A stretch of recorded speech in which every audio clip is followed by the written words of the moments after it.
はい、こんばんは、フェマルでございます。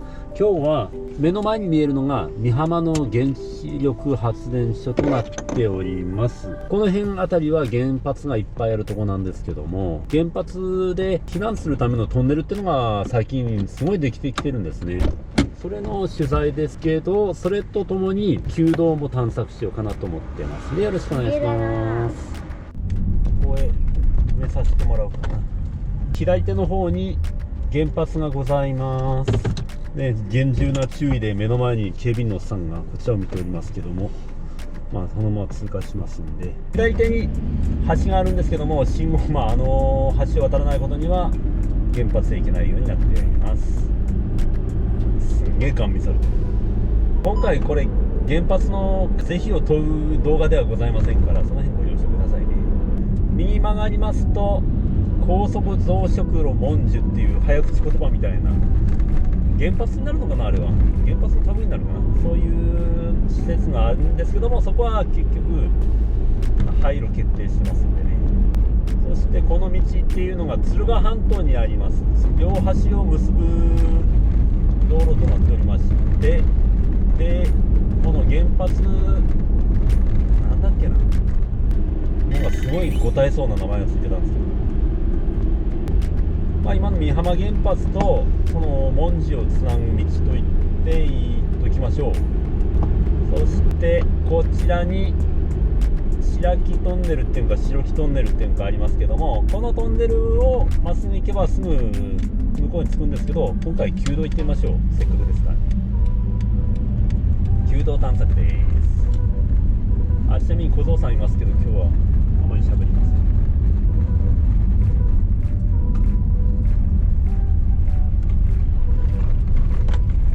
この右手も廃道じゃないかな。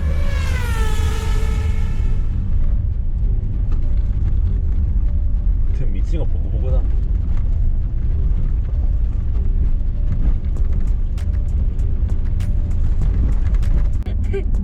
ここ一番峠になりました。おそらくですけども、万が一このトンネルが通行不能になったっていうことがあった場合の代替路としてもやっぱ使おうと思ってこうやって通してるんじゃないですかね。普通ならこれ廃道にしちゃってもいいと思うんですよね。この左手も原発絡みの宿舎かなんかですかね。作業員事務所って書いてありますね。左曲がると白木トンネルか白木トンネルか分からんけど、一応ちょっと見てみるか。はい、こんなトンネルですねの振動というか原動にたどり着きましたんで、これを右に曲がります。そしてここから原発関連が施設が多いところですね。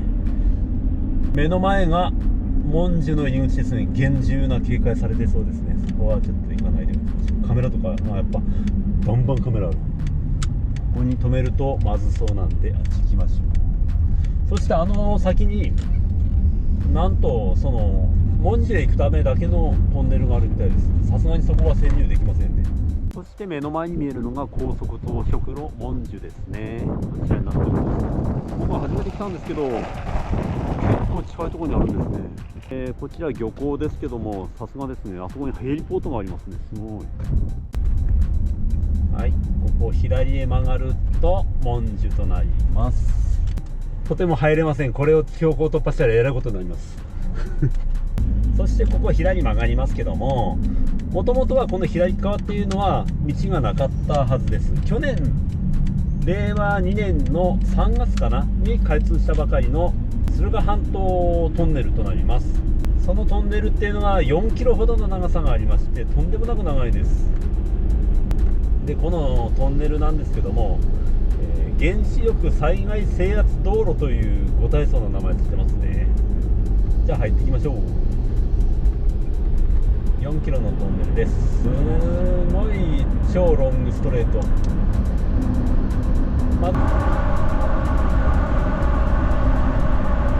特にコメントのしようがないぐらいすごいまっすぐなトンネルなんですね。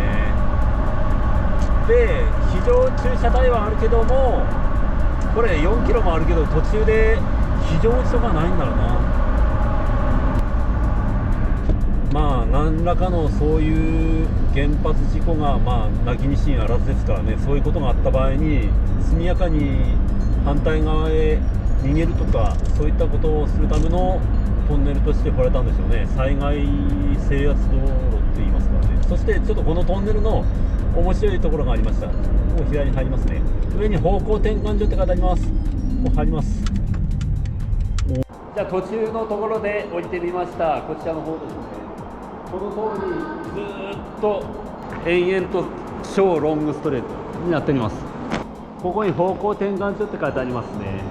ここで方向転換をするんでしょうね。このようにね、退避所があって、それに横穴が開いているという状況になっております。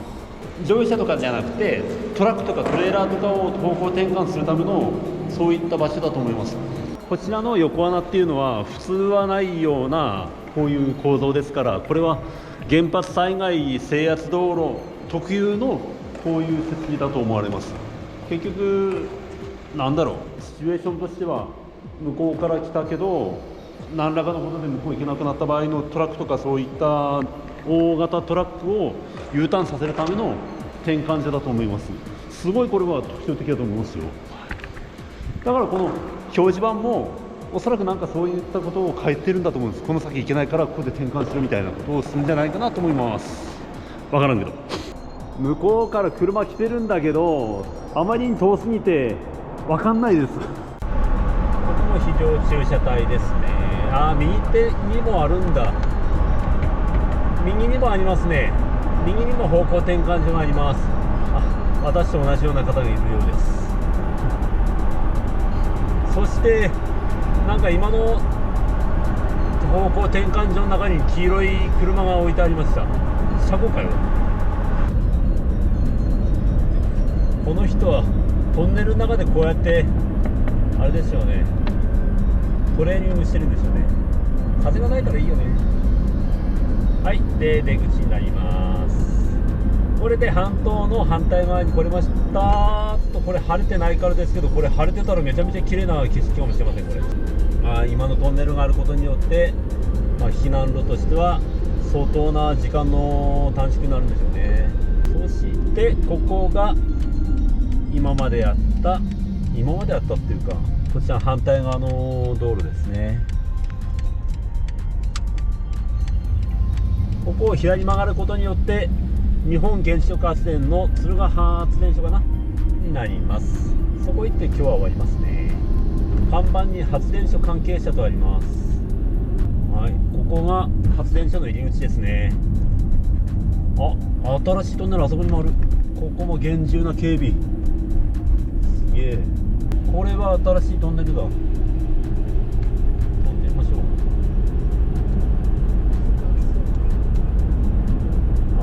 これもショートカットしてますね。このトンネルがなかったらそうだろう、倍ぐらい距離違いますね。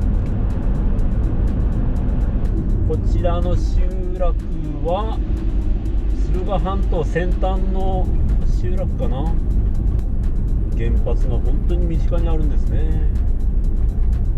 ここが最短ですね。ここで終了と止めていいかな。せっかくだから旧道入ってきます。いけるんかな。いけるね。いける。そうやね。ちょっとどっかで止まる。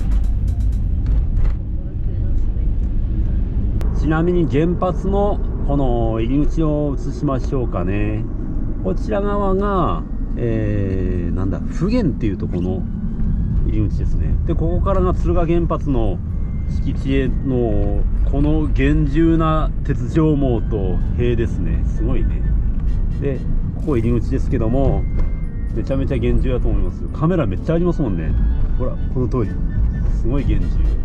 そしてこちらには消防車とかありますね。で監視カメラがごっついごっつい。やばいな。で警備会社の車も普通に置いてありますね。常駐してる状態でございます。